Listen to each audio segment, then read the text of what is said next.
Hello friends, അപ്പോൾ ഇന്നത്തെ vlog കണ്ടാലോ? അപ്പോൾ ഇന്ന് രാവിലെ എണീച്ചിട്ട് എന്താ പറയുക, എനിക്ക് മദ്രസ ഉണ്ടായിരുന്നില്ല.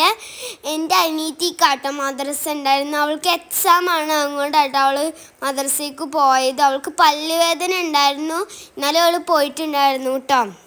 അപ്പോൾ ഇന്ന് രാവിലെ ഉണ്ടായിരുന്നത് ഇഡ്ഡലിയും ചമ്മന്തിയായിരുന്നു. അതുതന്നെയായിരുന്നു ഇന്ന് സ്കൂൾക്ക് ഉണ്ടായിരുന്നത്. സ്നാക്സിനൊരു കേക്കായിരുന്നു, പിന്നെ വെള്ളമൊക്കെ നിറച്ചിട്ടുണ്ടായിരുന്നു കേട്ടോ. പിന്നെ സ്കൂളിൽ പോകണമെന്ന് ഫാസ്റ്റ് ആക്കിയതാണ്. പിന്നെ ഞാൻ പറഞ്ഞില്ലേ എൻ്റെ അനിയത്തിക്ക് പല്ല് വേദനയാണെന്ന്. അപ്പോൾ എന്താ പറയുക, അതിന് ഞങ്ങൾ ഹോസ്പിറ്റലിൽ കാണിക്കാൻ പോവുമായിരുന്നു കേട്ടോ. ഞാൻ സ്കൂൾ വിട്ടിട്ട് എന്താ പറയുക ഡ്രസ്സൊക്കെ മാറ്റിയിട്ടായിരുന്നു പോയിട്ടുണ്ടായിരുന്നു. അവിടെ ഒരു പൂച്ചയുണ്ട്, ലിസ എന്നാട്ടോ പേര്. എന്താ പറയുക എൻ്റെ അനിയത്തിയും എൻ്റെ അമ്മയും സൽമമ്മയായിരുന്നു പോയിട്ടുണ്ടായിരുന്നത് കേട്ടോ.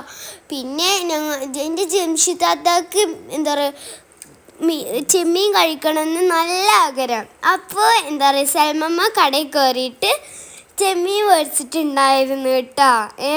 അപ്പത്തിനും കുറച്ച് രാത്രിയൊക്കെ ആയിട്ടുണ്ടായിരുന്നു.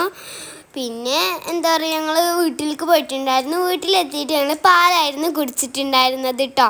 പിന്നെ അനിയത്തി കുടിക്കുന്നത് എടുത്തതാണ്. അപ്പം ഇന്നത്തെ വീഡിയോ ഇത്രയുള്ളൂ. Like, share, subscribe. ബൈ.